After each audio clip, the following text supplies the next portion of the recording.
পুনৰ স্বাগতম জনাইছো। মূল্যাংকন প্ৰক্ৰিয়াৰে ঘোষিত ফলাফলক লৈ অসন্তুষ্টি শিক্ষাৰ্থীৰ আৰু এই সম্পৰ্কত শিক্ষা সংসদৰ সৈতে সোমবাৰে বৈঠকত মিলিত হ'ল আছুৰ প্ৰতিনিধি।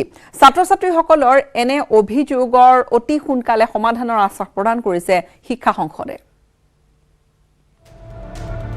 সঠিক মূল্যায়নৰ পৰা বঞ্চিত ৮,০০০ ছাত্ৰ-ছাত্ৰী।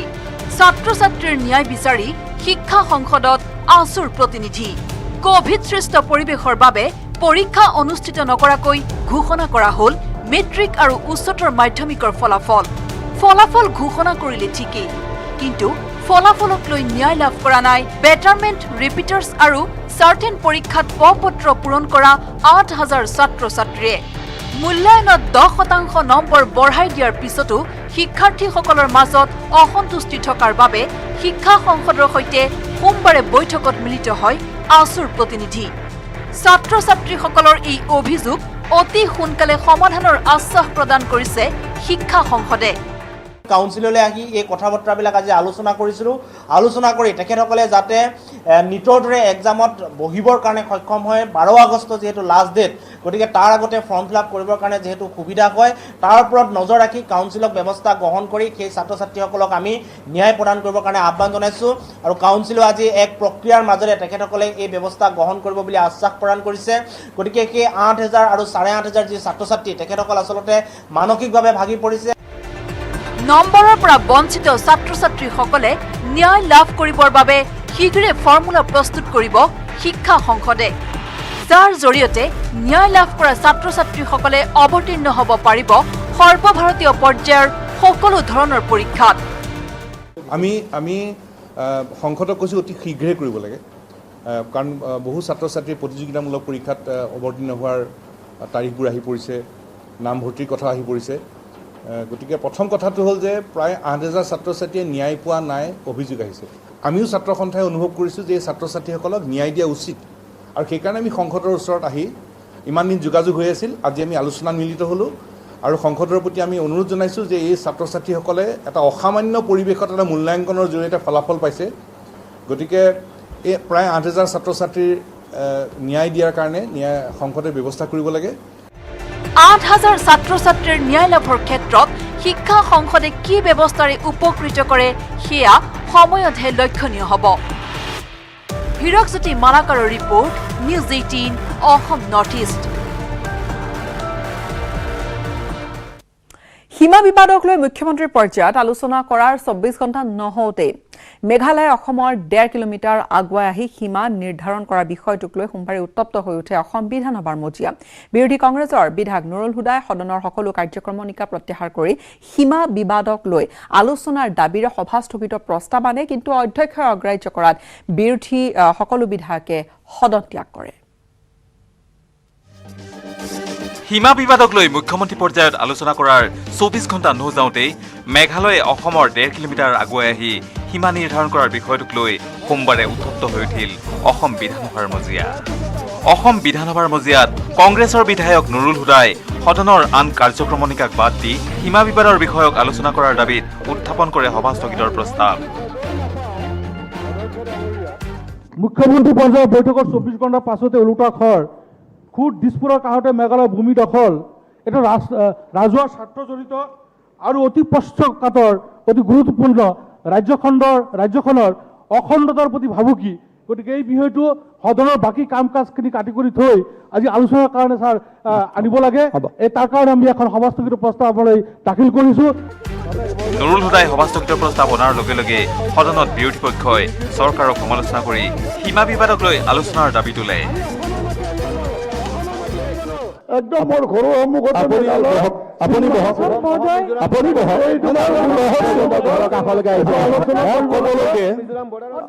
আলোচনাৰ বিষয়ে বহকচোন, আপোনালোকে বহকচোন। মই যদি ক'বই নাপাওঁ। বিৰোধীৰ সভাস্থগিত প্ৰস্তাৱৰ সন্দৰ্ভত অধ্যক্ষ বিশ্বজিৎ দৈমাৰীয়ে সদনৰ বিধি অনুসৰি অগ্ৰাহ্য কৰে।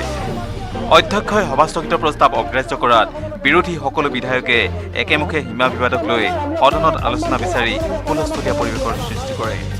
ইয়াৰ মাজতে চৰকাৰৰ হৈ সংসদীয় পৰিক্ৰমা মন্ত্ৰী পীয়ুষ হাজৰিকাই মিজোৰামে বৰাক উপত্যকাৰ 3 জিলাত অসমৰ মাটি বেদখল কৰাৰ তথ্য সদৰি কৰে।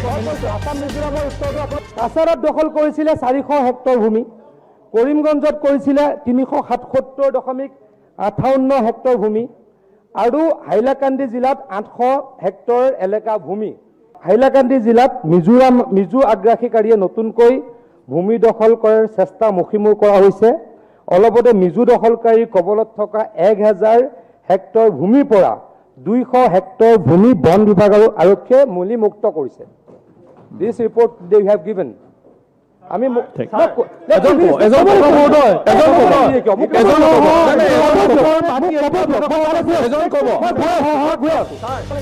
কিন্তু বিৰোধীয়ে সমাজস্থগিত প্ৰস্তাৱক অগ্ৰাহ্য কৰাত সদনত উত্তপ্ত পৰিস্থিতিৰ সৃষ্টি হয়। বিৰোধী উপদলপতি ৰকিবুল হুছেইনে চৰকাৰৰ পৰা সীমা বিবাদক লৈ স্পষ্টীকৰণৰ দাবী কৰে। ইয়াতো আমি এনেকুৱা একো বিচৰা নাই। আজি যদি প্ৰশ্ন উত্তৰ এটাৰ আপোনাৰ উদাহৰণ দি যদি এই ক্ষেত্ৰত আমাক সদনক মিছলিড কৰে, তেতিয়া আমি নিশ্চয়কৈ অধ্যক্ষ মহোদয় এই ক্ষেত্ৰত আমি চিন্তা কৰিম আৰু আপুনি এটা ইনষ্ট্ৰাকশ্যন দিব লাগে যে আজি বিৰোধী পক্ষই আজি ৰাইজৰ হৈ যিটো কথা কৈছে সেই ক্ষেত্ৰত চৰকাৰ চিৰিয়াছ হওক আৰু চৰকাৰে এই বিষয়ে ব্যৱস্থা গ্ৰহণ কৰক। বিৰোধী দলপতি দেৱব্ৰত শইকীয়াইও সভাস্থগিত প্ৰস্তাৱৰ সমৰ্থনত সীমা বিবাদক লৈ আলোচনা বিচাৰে। মুখ্যমন্ত্ৰী মহোদয়ে আলোচনা কৰিলে আমি ভাল পাইছোঁ। মেঘালয়ৰ মুখ্যমন্ত্ৰীৰ লগত কিবা গুৰুত্বপূৰ্ণ ঘটনা হ'লে ছাৰ আপুনি জানে পাৰ্লিয়ামেণ্টত আছিলে, এটা পাৰ্লিয়ামেণ্টত এনাউন্সমেণ্ট হয় চৰকাৰৰ ফালৰ পৰা যে আজি এনেকুৱা এটা কথা হ'ল। আমাৰ অসমৰ মুখ্যমন্ত্ৰীয়ে ঘোষণা কৰি আহিলে, তাৰপিছত ইয়াত ছাৰ তেখেতে 6 তাৰিখৰ দিনা পিছৰ বেলা আছেহি, কিন্তু আমাৰ লগত মেঘালয়ৰ কি কথা পাতিলে সেই কথাখিনি ছাৰ কোৱা হ'লে ভাল আছিল। কিন্তু সকলো আহ্বান তথা দাবীক অধ্যক্ষই অগ্ৰাহ্য কৰাত সকলো বিৰোধী সদস্যই প্ৰতিবাদ সাব্যস্ত কৰি সদন ত্যাগ কৰে। এই কাৰ্যক কঠোৰ ভাষাৰে সমালোচনা কৰে শাসকীয় পক্ষৰ জ্যেষ্ঠ বিধায়ক পদ্ম হাজৰিকাই। আমি চিৰিয়াছ, তেওঁলোকে যিটো ৰাজনৈতিক মাইলেজ ল'বৰ কাৰণে এই কাম কৰিছে আমি গৰিহণা দিছোঁ। এই কথাত কি আমাৰ কি দায়িত্ব নাই? আমি যেতিয়া অপজিশ্যনত আছিলো তেতিয়া উল্লেখ কৰিছিলো, তেতিয়াৰ মুখ্যমন্ত্ৰী তৰুণ গগৈ ডাঙৰীয়াৰ সেই কোৱাৰ্টাৰ দখল কৰিবলৈ আহিছিল।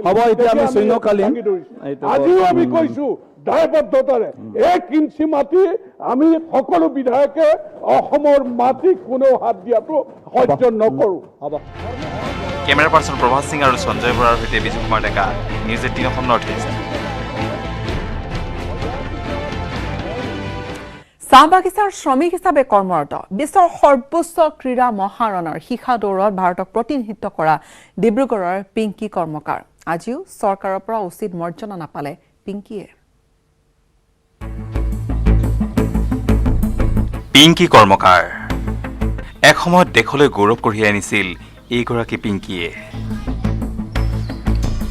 2012 চনত অনুষ্ঠিত লণ্ডন অলিম্পিকত দেশৰ হৈ শিখা দৌৰত অংশ লোৱা ডিব্ৰুগড়ৰ চাহ জনগোষ্ঠীয় জীয়াৰী পিংকি কৰ্মকাৰ। কোনো এখন চৰকাৰৰ পৰাই উচিত মৰ্যাদা লাভ কৰিবলৈ সক্ষম নোহোৱা সেই পিংকি কৰ্মকাৰৰ জীৱন সংগ্ৰাম এতিয়া আবদ্ধ চাহ বাগিচাৰ মাজত। অলিম্পিকত বিশ্বৰ 20খন দেশৰ লগতে ভাৰতক শিখা দৌৰত প্ৰতিনিধিত্ব কৰা সেই পিংকি কৰ্মকাৰে এতিয়া জীৱন নিৰ্বাহ কৰিছে চাহ শ্ৰমিক হিচাপে। মই 2012 চনৰ অনুষ্ঠিত হোৱা লণ্ডন অলিম্পিকত মই অলিম্পিক টৰ্চ বিয়াৰ হিচাপে ভাগ লৈছিলোঁ আৰু ইণ্ডিয়া ৰিপ্ৰেজেণ্ট কৰিছোঁ। কাৰো পৰা সহায় একো নাপালোঁ আৰু বৰ্তমানলৈকে মই নিজে যি কৰি আছোঁ সেইটোকে মই কৰি আছোঁ, কিন্তু মই কাৰো পৰা একো সহায় নাপালোঁ এতিয়ালৈকে। এটা সাধাৰণ পৰিয়ালত জন্মগ্ৰহণ কৰা পিংকিৰ এই সাফল্যত গৌৰৱান্বিত হৈ পৰিছিল সমগ্ৰ দেশৰ লগতে ৰাজ্যবাসীও। লণ্ডনৰ পৰা উভতাৰ সময়ত ডিব্ৰুগড় বিমানবন্দৰৰ পৰা বিশাল কনভয়েৰে পিংকিক আদৰি অনা হৈছিল নিজ গৃহলৈ। মন্ত্ৰী বিধায়কেৰে ভৰি পৰিছিল পিংকিৰ বাগিচাৰ আৱাসগৃহ, কিন্তু কোনেও পালন নকৰিলে প্ৰতিশ্ৰুতি, যাৰ ফলত দুবেলা দুমুঠিৰ বাবে পুৱাৰে পৰা আবেলিলৈকে এটিকলি দুটিপাতৰ মাজত আবদ্ধ হৈ থাকিবলগীয়া হ'ল অলিম্পিকৰ শিখা দৌৰবিদগৰাকী। তেওঁ আজি শ্ৰমিক হিচাপে চাহ বাগিচাত নিয়োজিত হৈ আছে আৰু সেইটো দুখজনক কথা। কিন্তু আমাৰ চাহ জনগোষ্ঠী বিভিন্ন নেতা, সাংসদ, মন্ত্ৰীও আছে, কিন্তু আজি পিংকি কৰ্মকাৰক অৱহেলা কৰিছে হিমন্ত বিশ্ব শৰ্মা ডাঙৰীয়া আৰু শ্ৰম মন্ত্ৰী সঞ্জয় কিষাণ ডাঙৰীয়াক অনুৰোধ জনাইছোঁ যে পিংকি কৰ্মকাৰক এক উচ্চ পদস্থ বিষয়া হিচাপে নহ'লেও অন্ততঃ সংস্থাপন কিবা এটা ব্যৱস্থা কৰি দিবৰ কাৰণে অনুৰোধ জনাইছোঁ। ইউনিচেফৰ স্পৰ্টছ ফৰ ডেভেলপমেণ্ট শীৰ্ষক এক প্ৰকল্পৰ যোগেদি লণ্ডন অলিম্পিকৰ শিখা দৌৰত ভাৰতক প্ৰতিনিধিত্ব কৰাৰ সুযোগ পাইছিল ডিব্ৰুগড়ৰ বৰবৰুৱা চাহ বাগিচাৰ সেই সময়ৰ 10ম শ্ৰেণীৰ ছাত্ৰী পিংকি কৰ্মকাৰে। ডিব্ৰুগড়ৰ পৰা Rishewar Barua, news 18 Assam north east.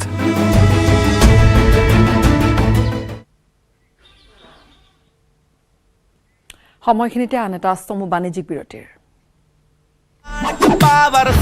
चल शुरू हो जा माय टर्न कर दे सब कुछ ऑन ट्रैक स्ट्रांग है my turn flexible my turn बड़ा समझदार নিৰ্মাণৰ মানদণ্ড my turn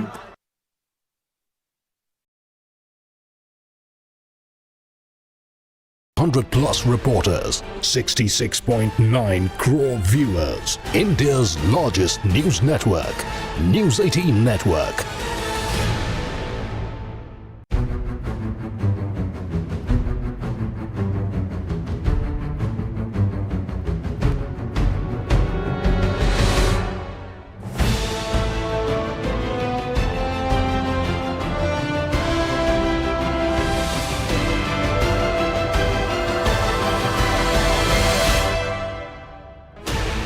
Sixteen channels, 15 languages, 26 states, 1,200+ reporters, 66.9 crore viewers, India's largest news network, News 18 Network.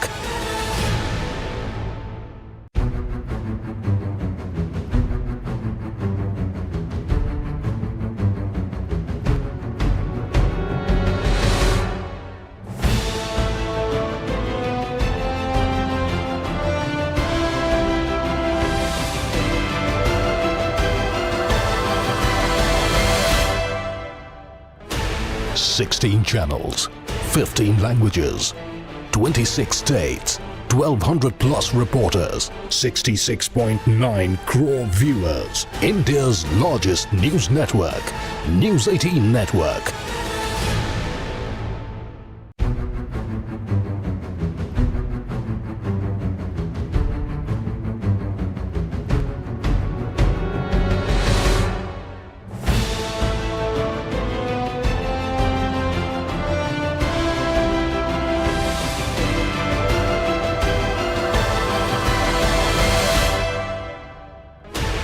Sixteen channels, 15 languages, 26 states, 1,200+ reporters, 66.9 crore viewers, India's largest news network, News 18 Network.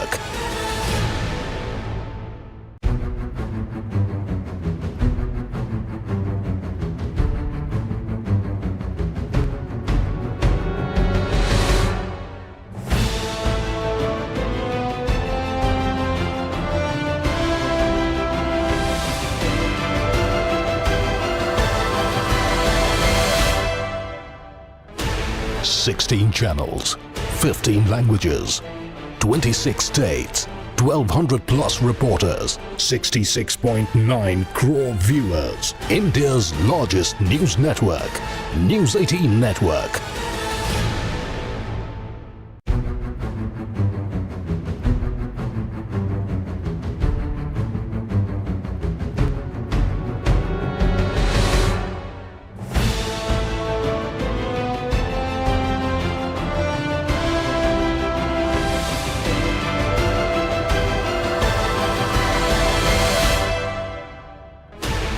Sixteen channels, 15 languages, 26 states, 1,200+ reporters, 66.9 crore viewers, India's largest news network, News 18 Network.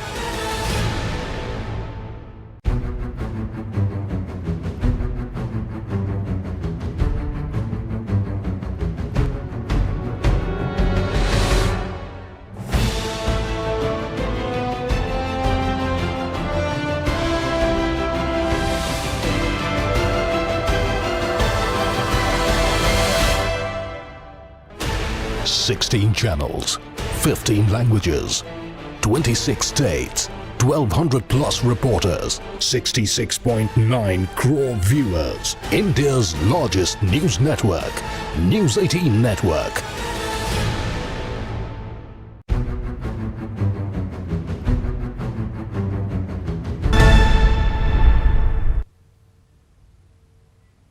নিকট ভৱিষ্যতে school কলেজসমূহ খুলিব পৰা যায় যাতে তাৰ বাবে জম্মু কাশ্মীৰ চৰকাৰে বিভিন্ন শিক্ষা অনুষ্ঠানৰ শিক্ষক আৰু ছাত্ৰ ছাত্ৰীসকলৰ টিকাকৰণৰ নিৰ্দেশনা জাৰি কৰিছে।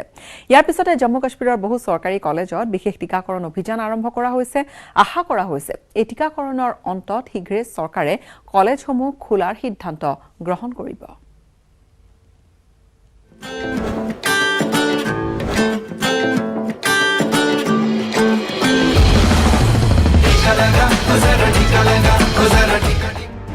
কৰোনা মহামাৰীৰ প্ৰাদুৰ্ভাৱৰ কবলত পৰি লাখ লাখ লোকে আপোনজনক হেৰুৱাবলগীয়া হ'ল। দেশৰ অৰ্থ ব্যৱস্থাও বাৰুকৈ প্ৰভাৱিত হ'ল। স্কুল কলেজত শিক্ষা গ্ৰহণ কৰা শিক্ষাৰ্থীৰ পঢ়া শুনাৰ ক্ষেত্ৰতো ব্যাপক প্ৰভাৱ পেলালে কৰোনাৰ মহাসংক্ৰমণে। কিন্তু ভেকচিন অহাৰ পিছত নিৰাশাৰ ডাৱৰ আঁতৰি আশাৰ সঞ্চাৰ বৃদ্ধি হৈছে।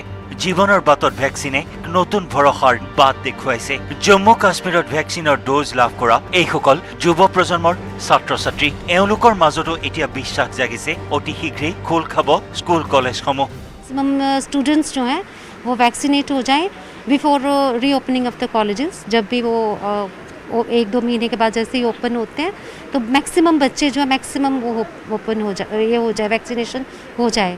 दरअसलते जम्मू काश्मीरत चरकाৰৰ निर्देश लाभ কৰাৰ পিছত জম্মুৰ একাংশ চৰকাৰী কলেজত শিক্ষাৰ্থী আৰু কৰ্মচাৰীসকলৰ বাবে বিশেষ টিকাকৰণ অভিযান আৰম্ভ কৰা হৈছে। যাৰ পৰিপ্ৰেক্ষিতত চহৰৰ কেইবাখনো কলেজৰ প্ৰায় 500 ছাত্ৰ ছাত্ৰীক বিগত শুকুৰবাৰৰ দিনটোত ভেকচিনৰ প্ৰথমটো ড'জ প্ৰদান কৰা হৈছে। জম্মু কাশ্মীৰৰ ৰাজ্যপালৰ নিৰ্দেশ অনুসৰি এই বিশেষ টিকাকৰণ অভিযানত কলেজৰ সকলো ছাত্ৰ ছাত্ৰীক অতি শীঘ্ৰেই টিকাকৰণৰ নিৰ্দেশ প্ৰদান কৰা হৈছে। हमारा टारगेट है कि हर एक व्यक्ति तक, हर एक यूथ तक हम जाए। अभी आज हमारे पास फर्स्ट डोज भी है, सेकंड डोज भी है। ছাত্ৰ ছাত্ৰীসকলৰ মাজতো এই বিশেষ টিকাকৰণ অভিযানক লৈ বিশেষ উৎসাহিত হোৱা পৰিলক্ষিত হৈছে। শিক্ষাৰ্থীসকলৰ মতে অনলাইন ক্লাছ কৰি তেওঁলোক অতিষ্ঠ হৈছে। চৰকাৰে স্কুল কলেজসমূহ খোলাৰ সিদ্ধান্ত গ্ৰহণ কৰিব। आज वैक्सीन लगा ली है, मेरी फर्स्ट डोज है क्योंकि मैक्सिमम स्टेट्स में 50% स्कूल्स ओपन हो चुके हैं तो हमारी स्टेट में नहीं हुए हैं। तो मैं सबसे यही कहूँगी आप वैक्सीनेशन लगाएं और स्कूल कॉलेज कंटिन्यू करें। हम सबको लगवानी चाहिए वैक्सीन। अगर ये हमारे लिए स्टडीज़ के लिए ज़्यादा इम्पोर्टेंट हो गई है क्योंकि 2 साल से हमारे कॉलेजेस तो ऑफ हैं। ইতিমধ্যে বহু ৰাজ্যত টিকাকৰণৰ অন্তত 50% ছাত্ৰ ছাত্ৰীৰে কলেজ খোলাৰ সিদ্ধান্ত গ্ৰহণ কৰিছে। যাৰ বাবে জম্মু কাশ্মীৰৰ শিক্ষাৰ্থীসকলৰো বিশ্বাস যে ছাত্ৰ ছাত্ৰীসকলৰ বাবে আৰম্ভ কৰা এই বিশেষ টিকাকৰণ অভিযান সম্পূৰ্ণ হোৱাৰ অন্তত শীঘ্ৰেই তেওঁলোকৰ পুনৰবাৰ কলেজলৈ যোৱাৰ স্বপ্ন সম্পূৰ্ণ হ'ব। Bureau report, news 18 network.